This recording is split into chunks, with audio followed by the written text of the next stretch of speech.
Disappointment is a story that has been inspired by body doubles and our fascination with body doubles. We originally applied for a commission with Mind's Eye at Bell, and there were some interests that kind of sprung from doubling in Shakespeare's plays, but since then we've kind of broadened our scope a lot. We knew two people who had been had kind of toyed with being body doubles or had been body doubles, and a lot of the play is kind of inspired by questions that come from the choices that they made or didn't make to become doubles. And Luke, that's where I'll hand it over to you. It's essentially a piece about identity, I think, and this crisis of identity that happens to a man who is a body double when everything he's pinned his sense of self on, i.e. this Hollywood actor, sort of starts crumbling and he's left staring at his reflection, not really knowing who he is. Wow. And is it a solo performance? Yes, it's a solo performance, one actor, one character.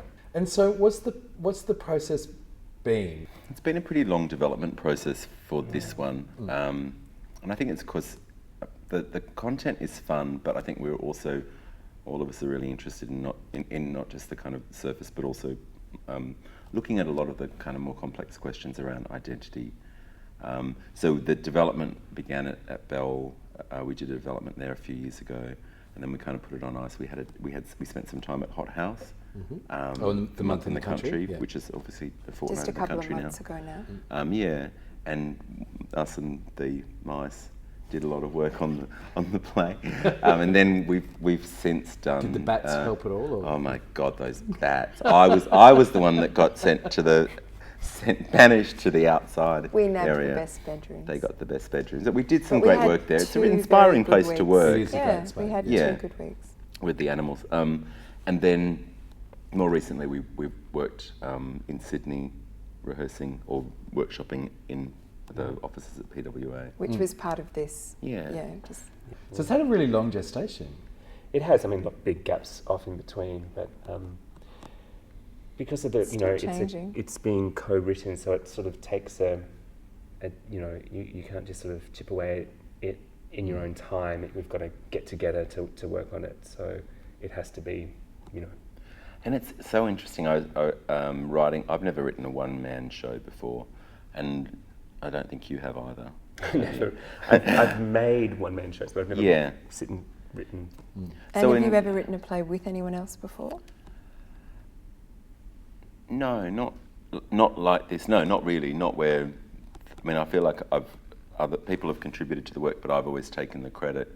Whereas in this case, we're sharing the credit back. Yeah, and some of the best lines We'll you have edit actually that come bit up out, with. I Yeah, think. not just this play either, Lachlan. No, that's true. So that leads me into I apologise for the sort of boring quality of the question, but it must be asked, which is how has that been for both of you? Is it competitive or is it bitchy? Is it fun? What is it? It's not competitive because I don't know. I think the reason that we wanted to work together too is that because we have known each other for a long time, and we certainly have a kind of aesthetic understanding, and I think we dig each other's work. And Luke's been in a lot of my earlier work, but also I think Luke's got a really strong dramaturgical mind as well as being a strong actor. And I think a lot of in the past I've actually worked with Luke in a kind of unofficial way. I'll pass my play to him and go, "What do you think?" And he'll always kind of come back with very sharp dramaturgical ideas. So that's. I mean, but I think it's a learning experience. I think there's been times when there's been tension in the room. And there's been times when we've had a lot of laughs. Today, for example, Luke was on cold and flu tablets. I'm in the and it's middle. like, I'm the adjudicator. That's what I was wondering if You always need a third person. Yeah. And is it obvious to you, I don't know, was it obvious, I should say, when you came into the process at the beginning, your beginning of it, did you kind of go, oh, I bet Lachlan wrote that, I bet Luke wrote that? Did you have any of that, or does it feel much more? I could feel a little bit of both of them in the text, actually, the first reading, yeah. And so does that inform the way that you talk about it, or work with it? Well, it's also interesting because it's being written with the view for Luke to perform it, so that's another add that to the mix. Yes, sort of the voice evolves, the voice of the piece evolves, kind of together, I guess. You start writing and then some of it's coming off improvising that I'm doing, and then you're sort of writing and improvising simultaneously, which is where we've kind of come to, is kind of simultaneous writing and improvising rather than, we'll do an improvisation, we'll do some writing. Sort of we're doing that at the same time in a way, which seems to work. So the voice kind of the piece and the character sort of evolves out of both of that, out of where the performance is heading as well as where the writing is going. Yeah. Because it's being written sort of for you, on you, is it a piece that you'd imagine anyone else ever performing, or is it that a hope of yours, or would that be like, no, it's just completely made inside and around? Michael Fassbender. It's very interesting. But if he's not available, I'm sure that other actors could pick it up. I think at the end what we'll have is a text that is a theatre text that any director or actor could pick up and work with.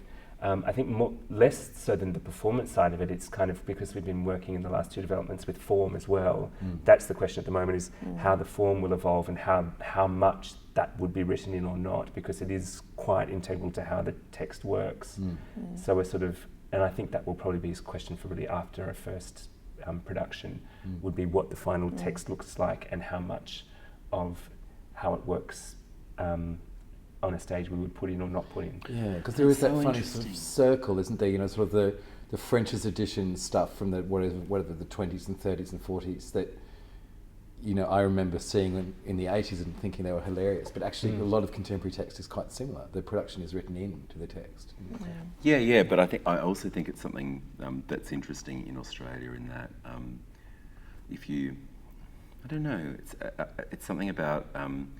If you give a text that's of a particular style to a theatre company in Australia, and it comes from an Australian writer or a pair of Australian writers, they look at it and go, if it happened to have come from, say, the UK, there wouldn't be any questions about how it would work on stage. And I find that's been a really interesting thing with us in that sense of what, the questions about how things look on the page and how then people read that and translate it in their heads to what goes on the stage is something that I think that has become a really interesting question that comes out of our process, where it's certainly a bigger conversation, but the sense of what we're imagining and who's reading work and imagining it and how they're imagining it, I think is something that's certainly been something that's informed our process in reading as well. Yeah. Also about with the Lost Echo that Barry and Tom Wright made with the STC Actors Company, there is no extant text of that. And they're not interested in it ever being. Right. Tom just went, I just wrote some stuff and Barry mixed it all up and the actors did what they did and that's it. And you sort of go, wow, it just doesn't exist. Yeah, isn't that interesting? And it was such a significant piece of work, but it's just not there. Wow. And that's deliberate. That's them going, that was it. It was made for that moment, that time, those people. End of story. It's really, it is a fascinating concept. Yeah. Thank you so much. Looking forward to seeing it tomorrow. And thank you.